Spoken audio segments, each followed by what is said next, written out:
卫福部中华老人养护中心自2012年开始，伫休寒休热的时阵，拢举办老幼共学营，安排无同的课程，予时大甲囡仔人做伙来完成。希望透过营队来增加时大甲少年辈互动，减少无同世代距离。时大甲囡仔同齐做鸡卵糕，有人负责拉米粉，有人负责洗碗。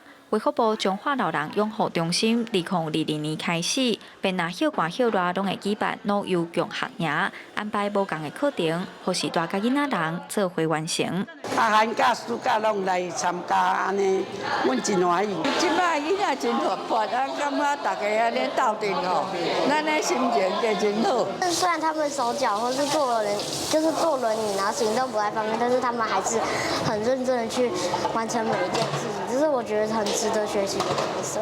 养护中心表示，这时段大部分的时间拢待伫机构，透过共学营会当增加甲少年辈的互动，抽拔无共世代的距离。搭配甲长辈一起上课的内容，比如讲长辈一寡画图啦，或一寡简单的运动的课程啊，这主要是为着讲，因为阮这是一个老人的机构嘛，然后阮希望有更侪更加少年的成员来刺激咱这些长辈啦。带孙来这好体会，这一寡老人需要人服务。后摆若是讲伫路的啦，是拄着啥，会当去共服务一下安尼。俗语讲，老人唔讲古，少年唔八宝。养护中心表示，老幼共学唔那是制造机会，互囡仔人去接近长辈，时大伫煮食、添衫、生活顶面分享经验，嘛是知识的传承。因为时大都是囡仔上好的老师。记者杨淑晴，中华报道。